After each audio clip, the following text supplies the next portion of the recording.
তাদেরকে আমি আমার মোবাইল থেকে SMS পাঠিয়েছি, আমার হোয়াটসঅ্যাপ থেকে বলেছি যে আপনারা বাইক পাঠান, and I had repeatedly told them to cooperate me, কিন্তু তারা সেটা কেন যেন করে নাই। হয়তোবা তারা দেশের বাইরে আছে কিংবা তারা অন্য কোনোভাবে ব্যস্ত আছে। তো আমি এখন নতুন, আমি যতটা জানি যতটা পারি আমি এইভাবেই তাদের কাছে অ্যাপ্রোচ করছি। হয়তো আমার এই অ্যাপ্রোচ ভুল হতে পারে, কিন্তু আমি কি করব? আমি তো এর বেশি যেতে পারি না। আমি তো বলতে পারি না এই আপনি কেন আমার এখানে আসেন না। এবং একজন তো বলেই দিছে যে মানে they are not obliged to come your promotional activity, কারণ এটা তাদের কন্ট্যাক্টে নাই। তো কি জন্য বলে এখন তারা আসে নাই। আমি বলেছি ওকে, আমি এভাবে রিলিজ করব। আপনার সাথে কি আর্টিস্টদের সাথে কি কোনো মনোমালিন্য হয়েছিল? নাথিং। তারা কি নাথিং। promotion এই যতগুলো 10-12টা পেপারে যে কাটিং আসছে সবগুলোতে লেখা আছে তারা আমাকে কোঅপারেট করেছে। সবগুলা ইয়েতে আপনারা পড়ে দেখেন, সবগুলো বলছে যে তারা আমার কথা, এবং নায়িকা বলে বলছে যে পরিচালক আমাদের সাথে খুব ভালো ব্যবহার করছে, সে ছবিটার জন্য খুব খেটেছে এবং আমাদের কোঅপারেট করেছে। তো সুতরাং কি যেন বলে তাদের সাথে আমার কোনো মনোমালিন্য নেই। আচ্ছা, পেমেন্টের একটা বিষয় থাকে, তো পেমেন্ট কি ঠিকমতো আপনার দেওয়া হয়েছে? বেশি দিছি। হ্যাঁ, বেশি দিছি। তাহলে তারা কেন প্রমোশন করছে না?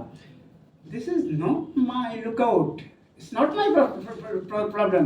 আমি তাদেরকে এখানে জোর করে নিয়েও আসতে পারি না। আমি বলেছি তারা আসে নাই।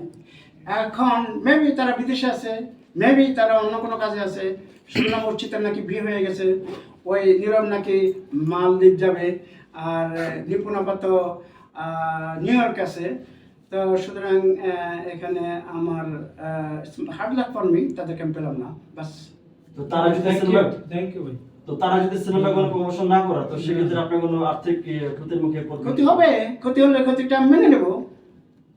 I don't have any other options. আচ্ছা, আপনি যে মানে এটা কি মানে আগে থেকে তাদের জানতো যে আপনি সিনেমা এখন রিলিজ করবেন বা এরকম ব্যাপার? সিনেমা তো একসময় রিলিজ হবে, তারা অভিনয় করছে, রিলিজ হবে না? আমি অন্তত 12-13 দিন আগে তাদেরকে বলেছি, নীরবকে, এবং তখন থেকে আমি এসবের মেসেজ দিতে যাচ্ছি। আমার মোবাইলে সব কিছু ইয়ে আছে। তো এখন আমি ছবিটা যখন রিলিজের একটা কি যেন বলে বন্দোবস্ত করতেছিলাম, তখন আমি কন্টিনিউয়াসলি রেগুলারলি ওয়াচ ইউটিউব, যে অন্যান্য ছবির এটা প্রমোশন কখন হয়। দেখলাম এক সপ্তাহ আগে কি যেন বলে রাজকুমার, তো হয়ই নাই 3-4 দিন আগে। সেখানে আমি 12 দিন আগে তাদেরকে নক করেছি। নক করার পর আপনাকে নীরব কি উত্তর দিয়েছে? যদি আমি পরে আসছি তো এটা দিবেন, আচ্ছা ঠিক আছে, আমি তো 2 দিন পরে ইয়েতে চলে যাবো মালদ্বীপ।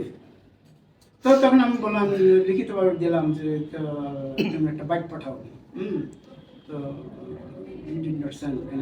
আপনার সিনেমায় আমি পরে আসছি, তো আপনার সিনেমায় কাজ করছে কে কে এবং সবার সাথে আপনি যোগাযোগ করছেন? আমার সিনেমায় কাজ করছে নীরব, অর্চিতা, নিপুণ, মারুফ, আকিব, বর্দা মিঠু, নতুন এক নাম আয়াস। আচ্ছা, আপনার সিনেমাতে অনেক ভালো ভালো তারকাই আছে, তো সবার সাথে কি আপনার যোগাযোগ হয়েছে সিনেমার প্রমোশনের বিষয় নিয়ে? অবশ্যই, অন্যান্যদের সাথে তো আমার ইয়ে হয়। শুধু বর্দা মিঠুকে আমি বলছি যে এটা 24 তারিখে ইয়ে হয়। বর্দা মিঠুর সাথে এর চেয়ে বেশি আমি কিছু ইয়ে করি না, শুধু বলছি যে মিঠু ভাই আমার এটা 24 তারিখে রিলিজ হবে। দর্শকদের উদ্দেশ্যে আপনার সিনেমা আপনাকে কি বলছেন? না, নিপুণ আপনাকে কি বলছে সর্বশেষ কথাটা একটুখানি বলবেন? নিপুণ তো তখন বলছে যে আপনার প্রমোশনে আমি অবশ্যই থাকবো, কিন্তু এখন সে আমার ফোন ধরেও না, মেবি সে হোয়াটসঅ্যাপে নাই। তো সুতরাং আমি হোয়াটসঅ্যাপে তাকে বারবার মেসেজ দেই, তাকে বাইক পাঠাইছি, তার একটা লুক পোস্টার তাকে ওটা পাঠিয়ে দিয়েছি, এবং তাকে বলছি বাইক পাঠাবার জন্য। But she didn't turn out, সে এটা করে নাই। হয়তোবা সে আমার এই মেসেজ পায় নাই, বা সে আপনার প্রচারণা তার মানে করে নাই, যে হয়তোবা সে আমার এটা পায় নাই। দর্শকদের উদ্দেশ্যে কিছু বলার আছে আপনার? দর্শকে বলতেছি যে আমার ছবিটা ভালো হবে কয়েকটা কারণে। এর ভিতরে একটা হলো ছবির গল্পটা ভালো, দ্বিতীয় নম্বর হচ্ছে এটা একটা প্রেম আছে এটি, এবং 3 নম্বরে এর গানগুলো খুবই ভালো। আমার প্রথম গানটা তুলাম তুলাম গো, এটা অনলাইনে যাওয়ার পর একজন তো ভুলেই বসছে যে এটা একেবারে একটা বিয়ের গান।